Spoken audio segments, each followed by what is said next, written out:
it's a different experience for everybody. And Sid being literally part of my family, it's hard to take, although it was not expected. When you get to be 100 years old or you get to be 93 like I am, I mean, every day is a bonus, and you could pass any time. And your friends, you never get used to this grieving process, but you've gone through it a number of times already. You know, I'm sure you've heard that part of what seemed to happen with Sid was, as his son Chad said, I think very eloquently, COVID did not kill his father, but COVID definitely changed the habits that even at his advanced age was so much a part of the life-affirming part of his life, which was being out, talking to people, doing his work, whatever. And obviously in this COVID period, he was unable to do that. And I think everybody was concerned about the time when Sid was not able to do his job anymore, what impact that might have on him. Did you worry and think about that? Well, I recognize it because Sid was a perpetual motion person. I mean, he had a schedule that he would stop at the university every day, he'd stop at the Vikings every day, he'd stop at the Twins every day, he'd stop at, other activities during the day, and he went from one to the other to the other to the other. Well, when you take all that away from a person with that much energy and that much thought process that goes through every individual meeting he has or somebody talks to, it slows you down. Well, I think the key thing that kept him going was his activity and his ability to visit with different people 4 or 5 times a day that kept him mentally alert and physically able. Bud Grant is our guest on The Fan. You have spoken a couple of times in the last few days, and even before this, about the most fascinating part of your relationship with him is how little you guys outwardly seem to have in common in terms of interests, backdrop, backgrounds, etc. Have you ever offered up in your own mind, figured out how it had seemed to mesh, the two of you seemed to mesh to the degree you did, despite all of those differences? Well, it goes back a long way, and it really kind of flowered when, in college I went, Sid and I spent time together because we had no place else to go, and my wife was a part of that operation, and we were dating at that time and got married when I got out of college, of course. But Sid has been a part of my family forever. I mean, Sid is my longest,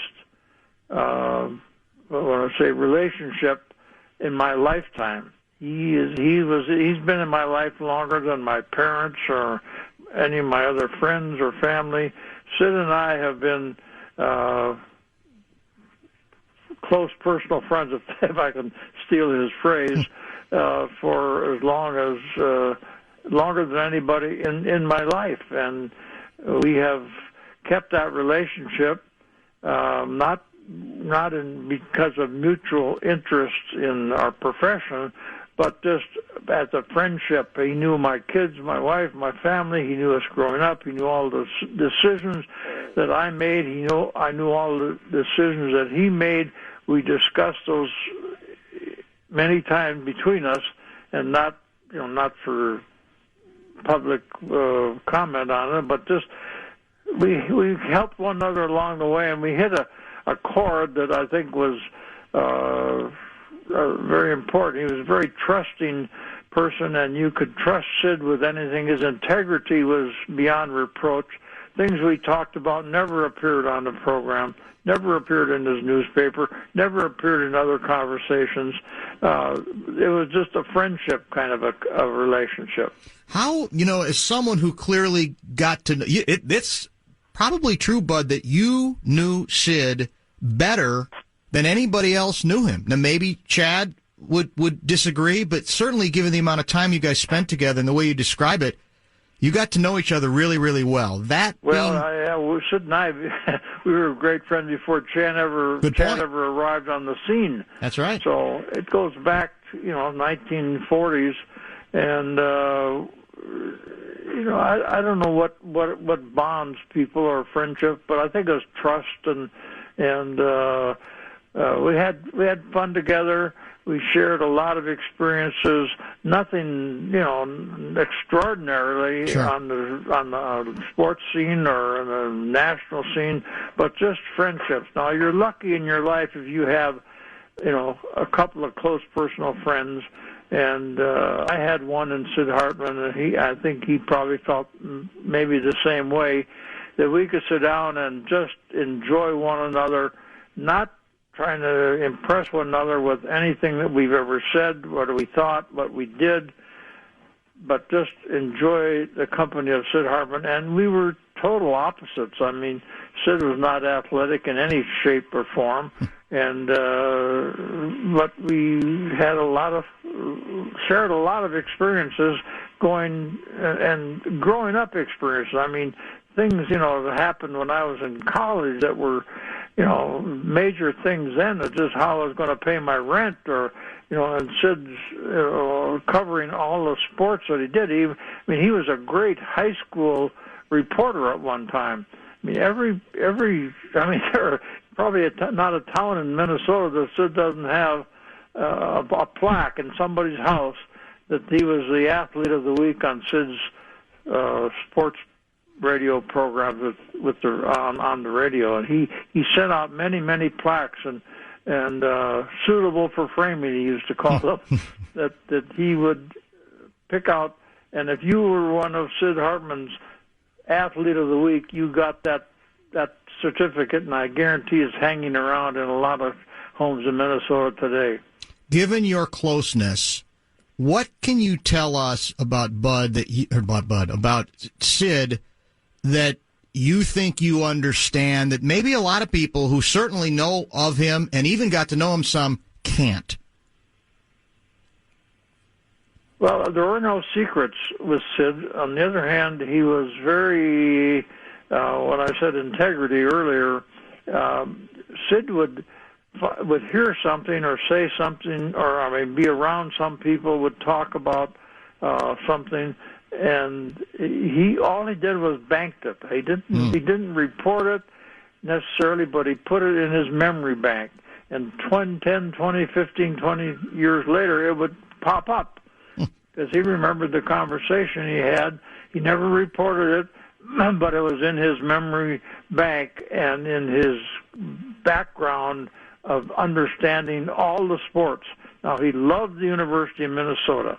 He didn't graduate from high school, but he loved the university. I don't know where that came from. He was a cub reporter and a stringer, they called him in those days.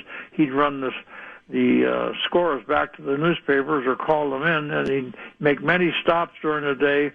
And he just had a background of everything that went on in the state of Minnesota, particularly on the University of Minnesota.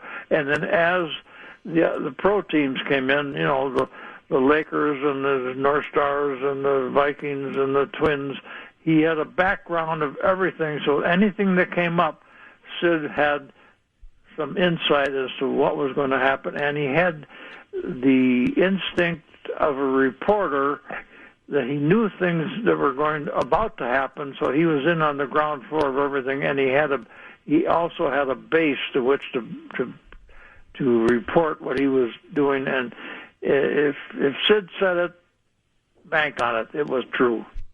In part two of the interview with Bud Grant, which will take place sometime in the 5 o'clock hour, he actually offers his own theory on why Sid, above all else, seemed to be loyal to the University of Minnesota, as loyal as he clearly became to the pro team, starting with the Lakers, and certainly Vikings way high. He offers an interesting theory there, and we get into more about the relationship between the two of them in part two. We wanted to give you a sample early in today's show. Want to remind you, if you're just joining us, it's pretty much an ode to a dead guy, as in ode to Sid throughout today's broadcast.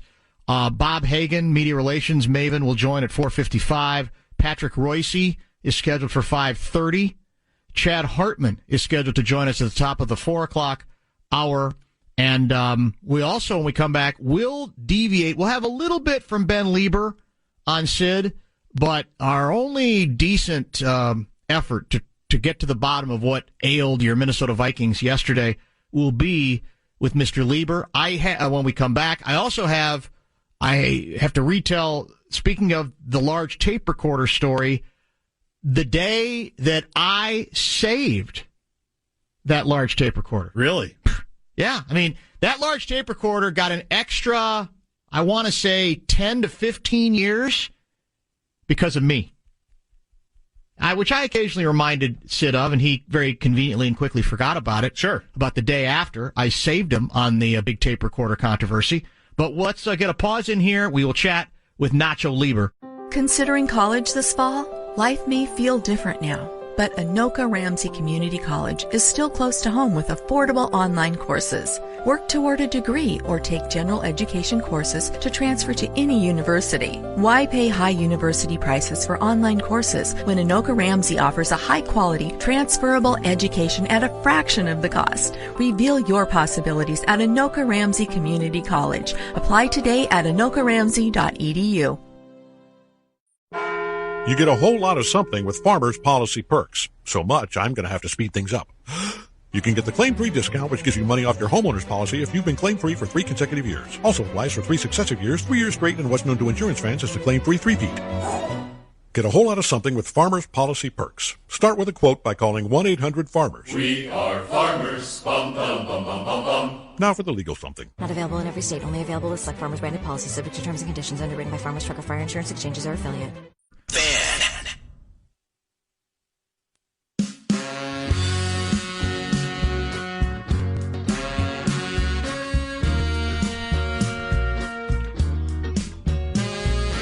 This is very strange, Guardsy. I'm looking up at my TV screen. I've got, I think, Fox 9 on.